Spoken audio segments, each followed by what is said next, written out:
Thank you again to Tim for taking the time on his Matchday -1 to chat and break it all down. But we're going to continue all this playoff coverage coming up in just a minute. We're going to bring on an MLS analyst from Apple TV himself, Mr. Sasha Kleshton, and we're going to have that coming right up. It might be a wet and cold night at the bank on Tuesday when Charlotte will be coming into their first playoff match, but they will be bringing the heat on the pitch, as we hope, actually. It should be a fun one on both sides. Again, we said it was a split matchups between Charlotte and NYCFC this season. Interesting enough, both of the wins for each team happening at home. So that does bring us to what Charlotte might be looking like when we see them out on the pitch on Tuesday night. So, Jeb, we know that there's going to be a little bit of shakeup in the lineup, that being, of course, without Wilf Zaha. And here, let's bring this one up so folks can see. Yes. So we know pretty clearly that Liel Abada will be sliding into that place. Liel is an interesting case in Charlotte FC right now because he's a guy that they paid a lot of money, and he is one of the actually highest paid players on their team. But he was kind of dueling with Kerwin Vargas in that right wing spot for the majority of the season. And Vargas, his trajectory has gone up. Liel Abada was having a little bit of trouble. But this is a really good opportunity for Liel to really show his worth, show everyone, including the ownership group and the coaching staff, why they paid so much and invested in him in Zaha's absence. So that's something I'm going to be keeping an eye on. Yeah, absolutely. And we speak, and you'll hear this throughout the rest of the this special here. We actually speak with Sasha Kleshton, Steve Cangelosi, several MLS greats about why this lineup can be so dangerous. And to your point, Danielle, Liel Abada has a lot to prove. And Steve Cangelosi told us, just because you are a designated player, just because you are making more money, doesn't, of course, necessarily mean that you will be that level of impact player. But I think there's an expectation from the fans, from the team, that this is a player who will affect games. So we want to keep a close eye on him. Something else I really want to point out is that back line of Nathan Byrne, Adelson Malanda, Tim Ream, and Harry Toffolo.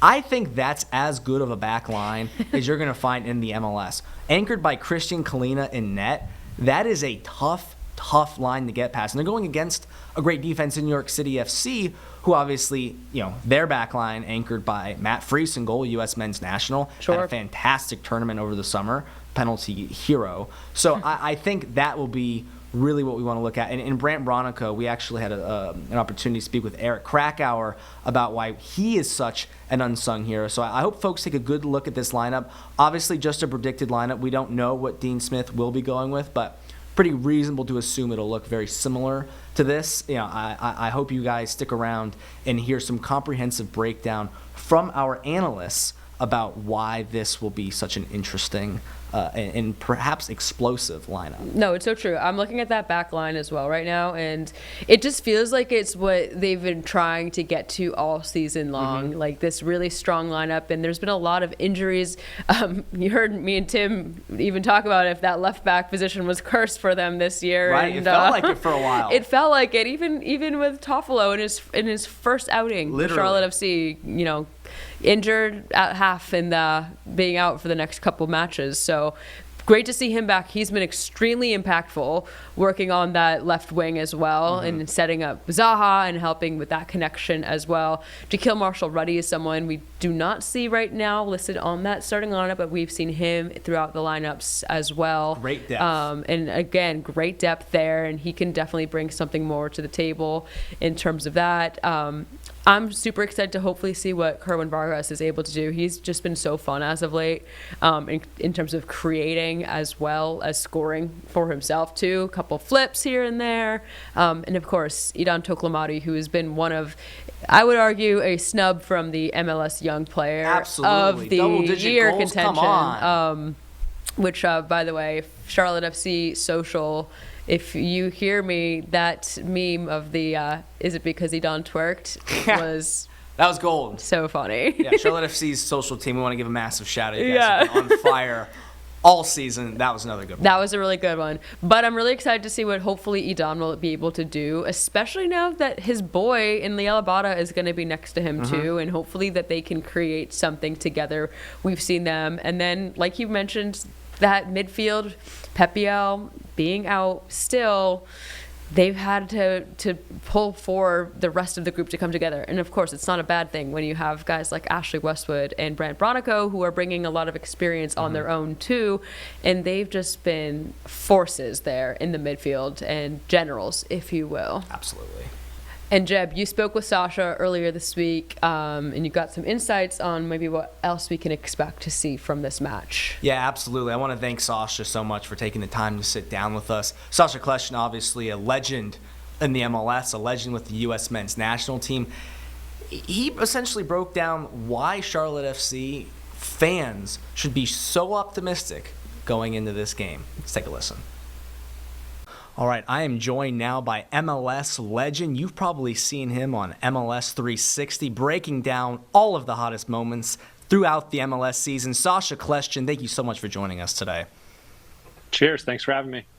So, Sasha, let's just get into the nitty-gritty right now. Charlotte FC, tremendous match against New York City FC. We're 1-1 on them on the season, even on goal differential, if that's how you're going to look at it.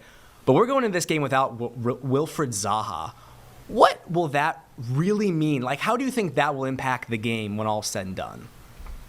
It'll impact the game in a big way, in my opinion. I think that red card that Zaha took on decision day in the 90th minute, it was a bad play. Now, listen, I've been there. I've been in the heat of the moment where I lose my cool. And in the end, the team is going to pay for it because he is the focal point of the attack, especially in a tight game. You want your best players on the field. When the game is tight, and it needs a star to deliver, Zaha is the type of player that Charlotte FC, give the ball to him, let him dribble by somebody, let him create a moment of magic. He's the most fouled player in the league. That's the type of thing you need in the playoffs, setting up free kicks on top of the box, penalty kicks, finishing off plays, things like that. Zaha will be a big miss in game one.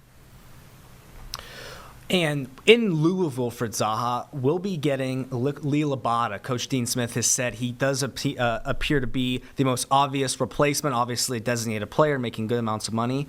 Liel Abada has had we'll call it a roller coaster career here in Charlotte thus far. Some moments of magic, some moments of, we'll say, not so magic. What does he need to do against New York City through 3 games to really make up for the absence of Wilfried Zaha?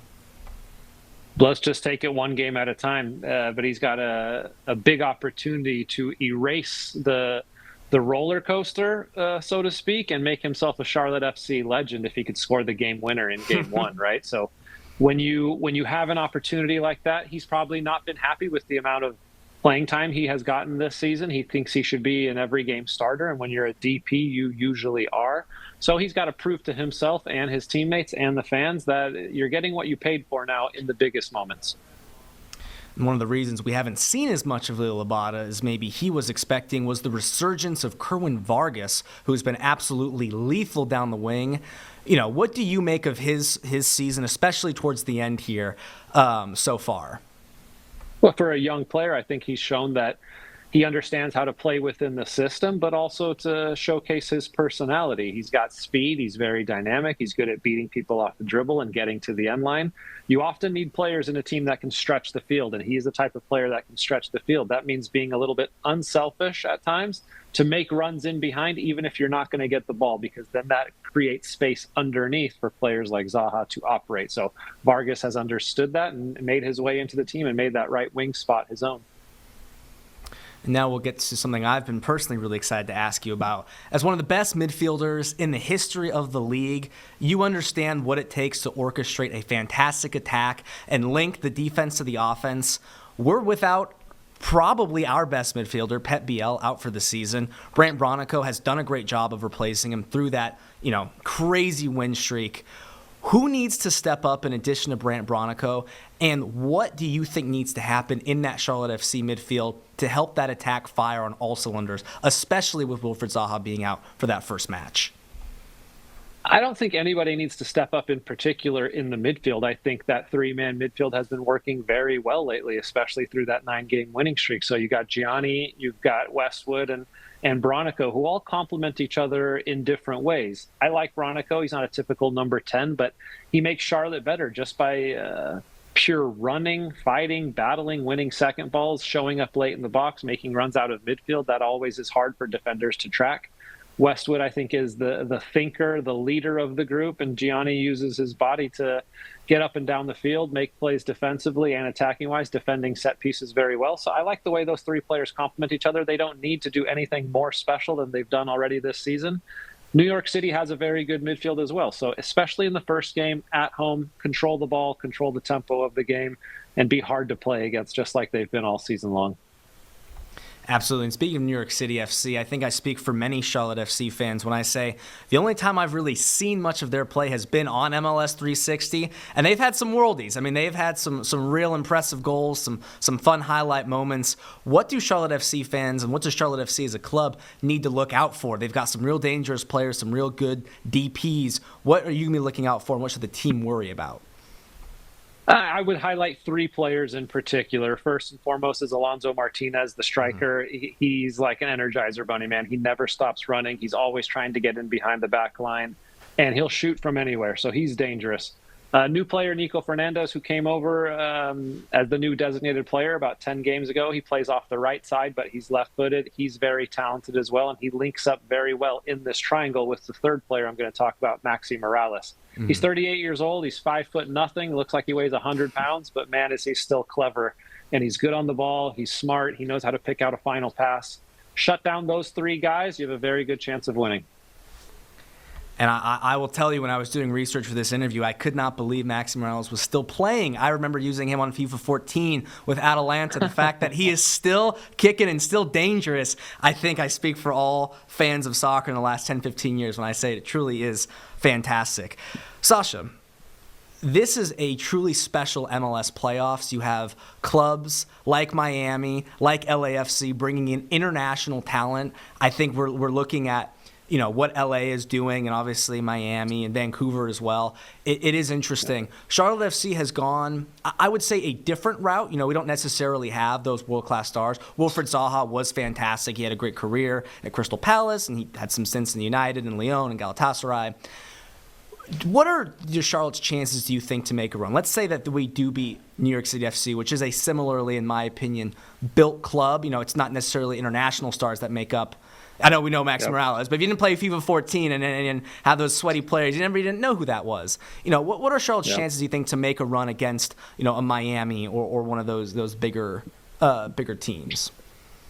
It's cliche to say, but take it one game at a time. Obviously, I think Charlotte would be excited if they got to continue to play at home this season with just how good they've been. They're going to need some of the first, second, and third seeds to lose in the early rounds in order for them to get that home field advantage later in the playoffs.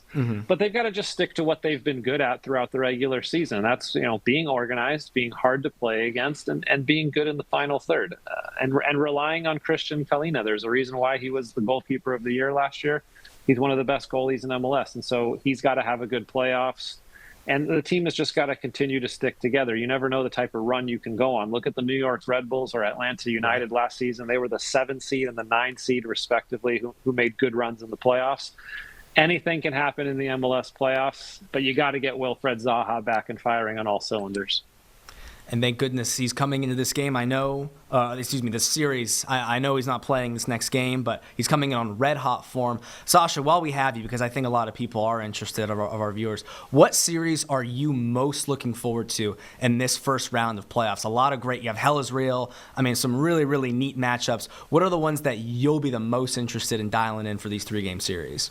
Or 2 to 3. The top two are both in the Eastern Conference, and you mentioned Hell is Real. That's number one. I think when you get a derby that can go up to 3 games, these clubs, Cincinnati and Columbus, are 110 miles from each other. They hate each other, and they've had great matchups in the regular season. If you go back to 2023, one of the best playoff games that I can remember, Cincinnati is up 2-0 at home, 20 minutes left. Columbus comes storming back on the road to win that one 3-2 and propel them to MLS Cup.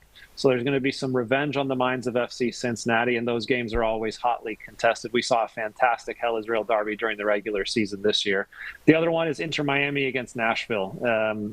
Miami is the favorite. They just played them on decision day and smacked them 5-2. They actually haven't lost a game to Nashville in the last 9 times they've played. So Nashville, I think, should be playing with house money a little bit. They won the U.S. Open Cup, so they've already got a trophy in their cabinet, and they should be going, listen, we're playing against Messi. We're the underdogs here. Let's give it our all and try to spoil the party. I think those two matchups are going to be really good in the first round of the playoffs.